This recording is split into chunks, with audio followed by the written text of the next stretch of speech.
Justice League's production was marred with controversy. Originally planned as a two-parter, the movie was severely changed after the poor reception of Batman v Superman. Over its troubled history, tabloids were littered with rumours of rewrites, directorial replacements, and humongous reshoots. If you're a fan of Zack Snyder's work, then like me, you're clamouring for an ultimate cut of the film. We've seen from the Blu-ray release of Batman v Superman that these extended editions can vastly improve the film in quality and coherence. However, Justice League doesn't seem to be taking this path, and with poor profit margins on the movie, it seems unlikely that we will ever get one. That's why I've compiled this video to discuss Snyder's original vision, so that your curiosity may be satisfied in terms of what we could have got. With that out the way, I'm Deffinition, and this is the original Snyder Cut script. Unlike the theatrical release, the film didn't open on a terrible cell phone footage of the worst CGI blunder in movie history. Instead, Justice League Part 1, as it was called, began with Bruce Wayne's journey to find Aquaman. This opening was meant to be similar to Batman Begins, and it also sorts out the continuity error of Bruce fighting a criminal on the rooftop clean shaven, and then having a full beard in the next scene. Bruce would then exposit the dialogue that we saw in the original teaser trailer. There is a stranger who comes to this village from the sea. He comes in the winter when people are hungry and brings fish. He comes on the king tide. That was last night.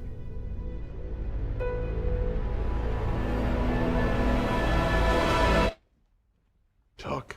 I believe that an enemy is coming from far away. I'm looking for warriors. This stranger. Others like him. I'm building an alliance to defend us. It's very important that I see this man. From here, Bruce shaves on the plane and encounters a parademon upon reaching Gotham. Mirroring this, Wonder Woman tackles the suicide bombers in London. However, unlike the theatrical cut, she fails to stop a secondary explosion, something that was also present in early trailers. Whilst there are no casualties, she still harbours a lot of the blame, and the film takes on a darker tone. We then are introduced to Barry Allen through his saving of Iris, and Martha and Lois discuss Clark's death at the farm before Martha announces that she's being evicted. From here we get a much more fleshed out origin story for Cyborg. We witness his life as a football star and the horrifying car crash that killed his mother and critically injured him. Shown in the original trailers, the film then moves to Bruce and Diana discussing the rejection of Aquaman in the Batcave. At the Daily Planet, Lois plays a much more vital role. She discovers how the parademon kidnappings are related, and Cyborg intercepts this knowledge, deciding what to do next. We follow the character as he learns to fly and control his power, and the Metal Man realises that he can control the entire nuclear arsenal of the world. However, he fears for his humanity and decides to swipe it away. The film then reverts back to the theatrical release, with Steppenwolf stealing the first mother box from the Amazons. His design is similar to the original one portrayed at the end of Batman v Superman, however, he is much more intimidating here. Upon obtaining the mother box, he delivers the following line.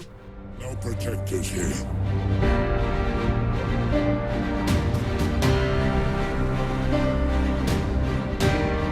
No lanterns. No Kryptonian. Which was a speech that was missing from the eventual release.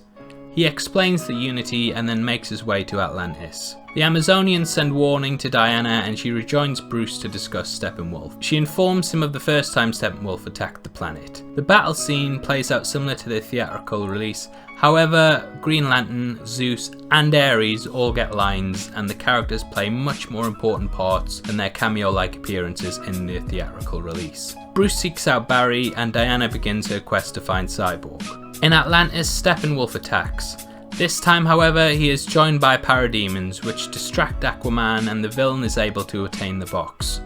Willem Dafoe, not Mira, discusses Steppenwolf with Aquaman and instills his duty to track down the box. Parademons stalk Cyborg in his home, kidnap his father, and the team assemble and venture into Gotham Harbour to take down Steppenwolf. The action scene plays out much the same, but this time it's got extended dialogue and more conflict from Cyborg as he struggles to control his power. The battle ends at a stalemate, but the team begin to assemble. As they discuss the pros and cons of bringing Superman back, Lois wakes up from a nightmare and reminisces over the good times that she had with Clark. a scene that was later added to the opening montage song. Flashback to the Batcave, and Bruce studies Superman's costume as Cyborg discovers the origins of the Mother Box. Through virtual reality, he's able to investigate its history at the hands of the Nazis in World War II, which slightly retcons the discovery of it in the deleted scenes of Wonder Woman. Righting the wrongs of his past, Silas Stone helps the team to infiltrate the Kryptonian ship, and Cyborg thanks him for it. Superman is revived, and the commencing battle that the Man of Steel has with the remaining League devastates Heroes Park. Lois Lane, who is passing by at the time,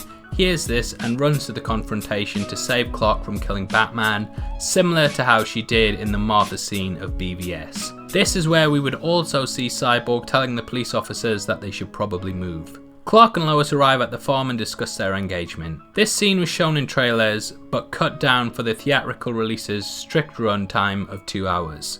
We then join the League at the Batcave, who discuss their defeat, whilst Alfred humorously mocks them in a sarcastic British tone. This scene was extended and really fleshed out that Diana should be the leader of the League, even if she disagrees with the position. Overall, it would have built more camaraderie and gave motive to Batman's suicide mission in the final act.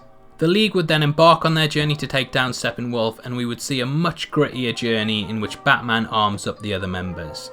Aquaman's conversation is less humorous, and he mutters, "Honestly, I think we're all going to die," which is replaced with, "I don't want to die," in the final version.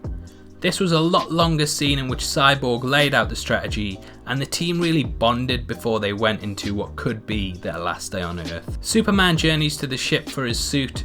He retrieves his blue and red one and then goes to visit Alfred to discover the League's plans. Batman, blaming himself for Superman, decides to become bait, and as he heads off on a suicide mission, the other Leaguers dissuade him and help. The final battle plays out much in the same way that it does in the theatrical release. However, when separating the Mother Boxes, Cyborg gets a glimpse at the nightmare vision that Batman had in BVS, and we also witness Darkseid. The battlescape also mirrors Apocalypse, and has a lot more of the hellish landscape that the planet possesses now on Earth. The team, of course, defeat Steppenwolf and decide to create a league. We get a much longer ending in which Barry gains a job at the crime lab, and Mira travels to land to bring Aquaman to Atlantis. Bruce awakens at night to be greeted by a Green Lantern, potentially played by Armie Hammer. He warns the Dark Knight of the coming of Darkseid, and we end on a bittersweet note.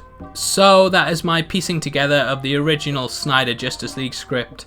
I've compiled this from various sources to try and depict as closely as I can to what we would have got in the final cut. Of course, with Warner Brothers interference, we never know if this could have been the complete vision of the original director, but it's fun to speculate. I'd love to hear your thoughts on the original Snyder cut, so make sure you leave them below, and be sure to add in any other rumours that you may have heard, or if there's an element that you think I got wrong. Thanks again for watching this video. Please subscribe to my channel, and I'll see you next time. Take care. Peace.